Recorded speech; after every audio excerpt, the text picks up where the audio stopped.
നമസ്തേ. മീനൻ രാശിയിൽപ്പെട്ട പൂരുരുട്ടാതി, അവസാനപാദം, ഉത്രട്ടാതി, രേവതി എന്നീ നക്ഷത്രക്കാർക്ക് സൗഭാഗ്യകാലം അടുത്തെത്തിക്കഴിഞ്ഞു. 2026 ജൂൺ 2 സർവേശ്വരകാരകനായ വ്യാഴം രാശി മാറുകയാണ്. വ്യാഴത്തിന്റെ രാശിമാറ്റം വ്യാഴത്തിന്റെ തന്നെ ഉച്ചരാശിയായ കർക്കിടകത്തിലേക്കാണ്. മീനൻ രാശിയിൽപ്പെട്ട പൂരുരുട്ടാതി, ഉത്രട്ടാതി, രേവതി നക്ഷത്രക്കാർക്ക് വ്യാഴം 5-ലൂടെയാണ് സഞ്ചരിക്കുന്നത്. എന്തുകൊണ്ടും ദൈവാധീനം ലഭിക്കുന്ന കാലം കൂടിയാണ്. 7.5 ശനി മൂലം കഷ്ടത അനുഭവിച്ചു കൊണ്ടിരുന്ന മീനൻ രാശിക്കാർക്ക് സൗഭാഗ്യകാലം തന്നെയാണ്. വ്യാഴത്തിന്റെ 5-ലേക്കുള്ള ദൃഷ്ടി മീനൻ രാശിക്കാർക്ക് ഭാഗ്യസ്ഥാനത്തേക്കാണ്.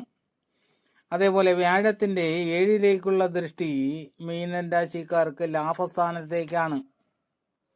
വ്യാഴത്തിന്റെ 9-ലേക്കുള്ള ദൃഷ്ടി ജന്മരാശിയിലേക്കുമാണ്, അതായത് വ്യാഴത്തിന്റെ സ്വന്തം രാശിയായ മീനത്തിലേക്ക്. എന്തുകൊണ്ടും നേട്ടങ്ങളുടെ കാലം തന്നെയാണ് വന്നു ചേരുന്നത്.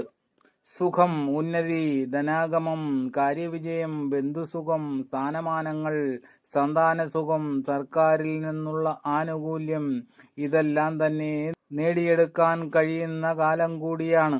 വിവാഹം മുടങ്ങിയിരുന്നവരുടെ വിവാഹം നടക്കാനും, പ്രണയസാഫല്യം, അപ്രതീക്ഷിത ധനവരവ് തുടങ്ങി എല്ലാവിധ ഭൗതിക സുഖങ്ങളും വന്നു ചേരുന്ന കാലം കൂടിയാണ്. മീനൻ രാശിക്കാർക്ക് രാഹുവും ശനിയും പ്രതികൂല സ്ഥിതിയിലായതിനാൽ ദോഷപരിഹാരങ്ങൾ ചെയ്യണം. പൂരുരുട്ടാതി, അവസാനപാദം, ഉത്രട്ടാതി, രേവതി നക്ഷത്രക്കാർക്ക് എന്തുകൊണ്ടും നേട്ടങ്ങളുടെ കാലമാണ്. അത് പ്രയോജനപ്പെടുത്തണമെന്നുള്ളത് തിരിച്ചറിയുക. എല്ലാവർക്കും നന്മകളുണ്ടാകട്ടെ. ചാനൽ സബ്സ്ക്രൈബ് ചെയ്യാൻ മറക്കരുത്.